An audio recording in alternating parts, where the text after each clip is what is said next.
Number one. Number one stands at the right front of the gun. Notice he holds that long staff in his hand. Number two. Number two is at the left front. Number two is the loader. Number three. Number three is at the right rear. Number four. Number four is at the left rear. Number four is the trigger man. He's the soldier that actually fires the cannon. Now number five would be positioned in between the limber and the gun. It was his job to run back to the ammunition chest, get one of these projectiles and 2.5 pounds of gunpowder that came in a woolen or linen bag, and then he would run it up to number two. Since we don't have number five, you're going to see number two take over that job today as well. So number two not only will be the loader, you'll see him running back and forth. And number six and number seven, they would have been placed right at the limber chest. It was their job to take out the correct projectile, attach the appropriate fuse, and hand it off to number five. The soldier in charge of the crew, usually a corporal, someone called a gunner, it was his job to give the proper commands and aim, or essentially just point the piece. And that's who I will be today.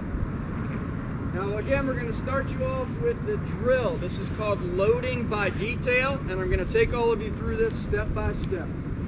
Attention detachment. By detail, load. Now with that command, you'll see most of them begin to move. Number two, we'll turn, run back to the ammunition chest, get the powder and the round, and run it back forward.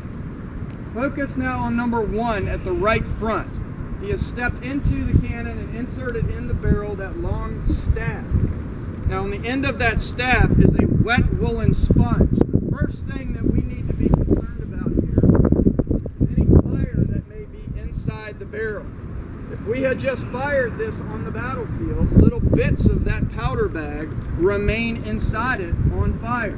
The last thing we want to do is put another 2.5 pounds of gunpowder on top of that. So we need to extinguish those flames. So helping number one out is number three at the back of the gun. Now it looks like he's just sort of leaning on it there. But what he's doing is with his left thumb, using a leather covering called a thumb stall, he's blocking up a hole called the vent. Now the vent will be important when it comes time for us to shoot, but right now we want to cut off the air and swab out the inside. Sponge! Number one sponges the barrel. Number two will then insert both the powder and the round. Round! And number one will push all of that back down the tube. Now the weapon is loaded. Now the next step here is for me to aim the cannon. Now as the gunner, I would be able to judge about how far away my enemy is. If I need to raise the end of the gun or lower it, at the back of the tube, I'm going to turn what's called an elevation screw. If I need to move it to the right or to the left, number three is jump back. By simply tapping on either side of the piece, he will move the gun back and forth until I'm satisfied.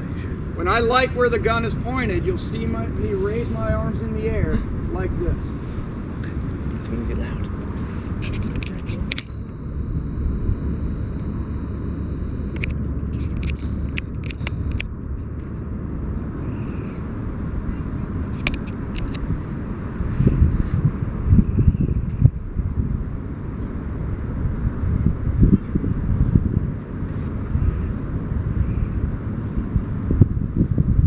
Now the only thing left to do is to prime the gun and then fire it. I'm going to give a command, ready. When I say ready, you're going to see number 3 and 4 jump back in behind the tube. Number 3 is going to insert into that vent this device. This is called a priming wire. What he's trying to do is punch a hole into the powder bag. Once the hole is created, number 4 will then insert into the vent the device that actually fires the piece, and it looks like this. This is a little bit smaller. This is called a friction primer.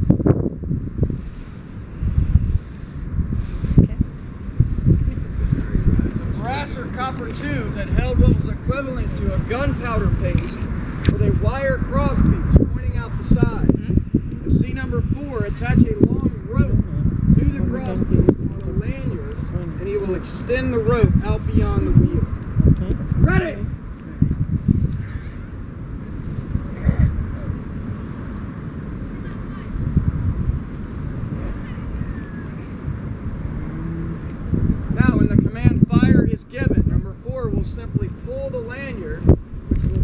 this wire cross piece out, and that's like striking a match. The flame will burn down through the tube, through the vent, into the gunpowder, and boom, the cannon will fire. The projectile is going to go that way. Which way is the cannon going to go? It's going to go the other way. These things will jump back 4 to 6 feet per shot. So notice that number 3 and 4 have gotten themselves well out of the way. Fire! Now, after a few more hours of this, these soldiers would then rotate until each cannoneer knows each position. Now, this is just how we learn to do this, folks. Okay, now